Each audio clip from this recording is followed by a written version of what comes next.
Welcome back to GMA3. Former President Trump floating the possibility of full pardons for January 6th rioters if reelected. Meantime, President Biden calling out the former president and his supporters directly. And here with us now is former House manager in the second impeachment of former President Trump, U.S. Virgin Islands Congresswoman Stacey Plaskett. Thank you so much for being with us. It's so great to have you here in person. Thank you. Let's start off. What do you make of the former president's comments that he'd look into pardoning January 6 rioters who stormed the Capitol? Well, I think that it shows that he enabled those individuals and thought what they did was not a crime. I think it feeds into the narrative that we had that he was actually the person directing them to the Capitol and to the events that transpired on January 6th. And I think that, it just is endemic of who he is as an individual, to think that what happened on that day was actually okay, when we all know that what happened was really one of the most egregious offenses against American democracy. You've worked at the Department of Justice. I want to get your thoughts on this. When it comes to the president's current legal exposure, you have said there has been a dissipation of noise from Republicans. What does that tell you?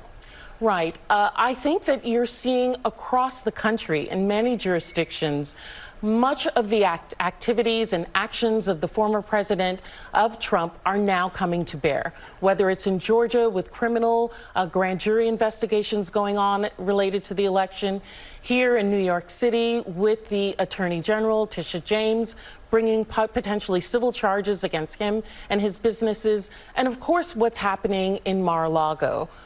We see through the course of actions, the former President Trump actually allowing the Justice Department to expose more of what happened, taking of documents, top secret things. And I think that Republicans recognize that this is the Rubicon that has gone too far, and that siding with the president is actually causing the American people to go against them. And citing those things that you just listed, when it comes to the possibility of a potential indictment, you say that there is, quote, "There's precedent for criminal prosecution of individuals at the highest level," unquote.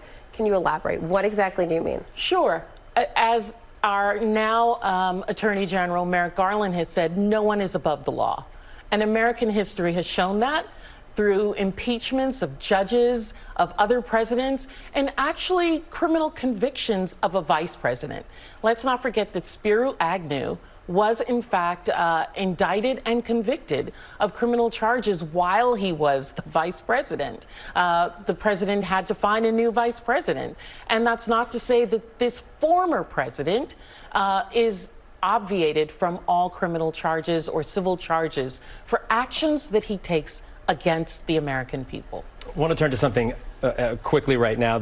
This month marks 5 years since both hurricanes Irma and Maria devastated the U.S. Virgin Islands. President Biden, his infrastructure law includes more than $160 million for funding that region. How do you believe that money needs to be used to protect the future from storms? Well, thank you so much for bringing that up. As you stated, our islands, along with Puerto Rico, were completely devastated. Public infrastructure was decimated through those Category 5 hurricanes.